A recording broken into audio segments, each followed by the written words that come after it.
اعوذ باللہ من الشیطان الرجیم بسم اللہ الرحمن الرحیم السلام علیکم ورحمۃ اللہ وبرکاتہ۔ امید ہے اللہ تعالیٰ کے فضل و کرم سے آپ سب بخیریت و عافیت ہوں گے، اور اللہ تعالیٰ سے خصوصی دعا ہے کہ اللہ تعالیٰ مجھے، آپ کو اور تمام امت مسلمہ کو تمام آفات اور بلیات سے اپنے حفظ و امان میں رکھے، اور جہاں جہاں پر مسلمان اس وقت مصیبت میں ہیں یا کفار کے نرغے میں ہیں، اللہ تعالیٰ ان کی مصیبتیں دور فرما کر کفار سے ہمیشہ کے لیے نجات کاملہ عطا فرمائیں۔ دوستو، اکثر بیشتر ہم کچھ کام کرتے ہیں، اس کے بارے میں پریشان ہوتے ہیں، پھر ہم کسی سے کہتے ہیں کہ آپ ہمارے لیے استخارہ کریں، پتہ نہیں انہوں نے استخارہ کیا ہوتا ہے یا نہیں، یا پھر جان چھڑانے کے لیے کہہ دیتے ہیں کہ یہ کام آپ کے لیے اچھا ہے یا نہیں ہے۔ تو دوستو، اول تو آپ اپنے لیے خود استخارہ کریں، کیونکہ سب سے بہترین استخارہ آپ کا اپنا ہے۔ اس میں ایک تو آپ کا اس کام کے بارے میں تصور ہوتا ہے، اس کے آپ ساری سچویشن آپ کو پتہ ہوتی ہیں، تو آپ خود بہتر استخارہ کر سکتے ہیں۔ اور ایک استخارہ ہیں، وہ ہیں اللہ تعالیٰ سے مدد چاہنا، اللہ تعالیٰ کے سپرد کام کرنا، یا اللہ یہ کام میرے لیے بہتر ہیں یا نہیں۔ اور ایک ہے استمبارہ، وہ کہتے ہیں اللہ تعالیٰ سے کوئی چیز پوچھنا کہ یا اللہ فلاں کام میں کیا کروں، اس میں پریشان ہوں۔ تو دوستو، آج ایک عمل جو آپ کو اسکرین پر نظر آ رہا ہے، یہ عمل اگر آپ کو کوئی ایسا مرض ہے جس کا پتہ نہیں چلتا کہ آپ جادو کے نرغے میں ہیں، یا آپ جنات کے نرغے میں ہیں، یا آپ کے اوپر بندش ہیں، اور آپ جگہ جگہ سے اپنا علاج کروا چکے ہیں، ڈاکٹر بھی آپ پر تک چکے ہیں، اور مختلف عاملین سے آپ نے رجوع کر کے کچھ نہیں پایا، صرف پیسہ ہی گوایا۔ تو دوستو، یہ جو آپ کو اسکرین پر عمل نظر آ رہا ہے، یہ اس کام کے لیے سب سے زبردست ہے۔ اور اگر آپ کہیں پر رشتہ کرنا چاہتے ہیں، اور آپ چاہتے ہیں کہ میں کسی مسلمان کی عزت کو خراب نہ کروں، لیکن اس کے بارے میں سارے حالات جان لوں،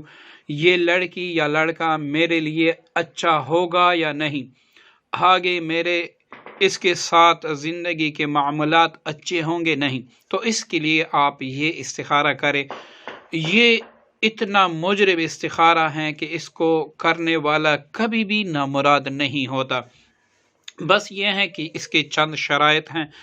اس پر عمل کر کے اگر آپ اس استخارہ کو کریں گے تو انشاءاللہ اس کے ثمرات آپ پہلے دن، ورنہ دوسرے دن، ورنہ تیسرے دن تو سوال ہی پیدا نہیں ہوتا کہ اس کا رزلٹ آپ کے پاس نہ آئے۔ تو دوستو، اس میں پہلے آپ نے پاک بستر پر، جس پر بچوں نے پیشاب وغیرہ نہ کیا ہو، جو ناپاک نہ ہو، کوئی اچھا سا بستر، اس پر آپ لیٹ جائیں اور اچھی طرح وضو کر کے آپ لیٹیں۔ اس کے بعد سورۃ الشمس 7 بار پڑھے، سورۃ اللیل 7 بار پڑھے، اور یہ جو نیچے دعا درج ہیں یہ بھی 7 بار پڑھ کر اس چیز کا تصور رکھے، ایسے کہ جیسے مجھے کوئی مرض لاحق ہے، اس کی تشخیص نہیں ہو رہی، تو میں یہ تصور رکھوں گا کہ یا اللہ ان آیتوں کی برکت سے اور اس دعا کی برکت سے یہ راز مجھ پہ افشا کر دے کہ مجھے کیا مرض ہیں، اور اس کا علاج میں کہاں سے کروں تاکہ مجھے آپ شفا عنایت فرما دیں۔ تو بس یہ آپ نے جب سارا کچھ پڑھا، اس کے بعد دعا پڑھ لی، اب اس کے بعد آپ دائیں کروٹ، جس طرح سنت کا طریقہ، آپ اس طریقے سے سو جائیں، اور یہیں آپ بار بار جو ہے نا اپنا مقصد جو ہے وہ اپنے ذہن میں دہرائیں، تو انشاءاللہ پہلی رات، ورنہ دوسری رات، ورنہ تیسری رات تو سوال ہی پیدا نہیں ہوتا۔ ہاں، اگر آپ کی بستر یا کپڑوں کی ناپاکی کی وجہ سے تھوڑا لیٹ ہو جائے تو 7 دن سے انشاءاللہ اوپر نہیں گزرے گا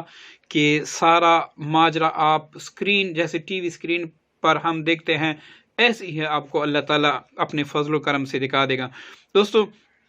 اس عمل میں آپ نے یہ کوشش کرنی ہے کہ آپ کے کپڑے ناپاک نہ ہو، اور ایک مرتبہ جب آپ لیٹ جائیں تو یہ دونوں صورتیں اور دعا پڑھ کر اس کے بعد آپ کسی سے بات نہیں کر سکتے، مطلب آپ سیدھا سوئیں گے، اس کے بعد آپ کسی سے کلام نہیں کر سکتے، نہ کچھ کھا سکتے ہیں۔ تو انشاءاللہ 3 دنوں تک کامل رزلٹ اس کا آپ کو مل جائے گا۔ اگر بالفرض خدا نہ خواستہ 3 دنوں میں نہ ہو تو آپ 7 دن تک ضرور کر لیں، 7 دنوں میں صاف رزلٹ آپ کو مل جائے گا کہ آپ کو کیا مرض ہے اور اس کا علاج کہاں پہ ہیں۔ تو دوستو، ہم کوشش کرتے ہیں مختلف مجرب اعمال آپ کے سامنے پیش کریں، آپ پر بھی حق ہے کہ آپ اس کو آگے دوستوں کے ساتھ شیئر کریں۔ دعاؤں میں یاد رکھیے گا۔ السلام علیکم ورحمۃ اللہ وبرکاتہ۔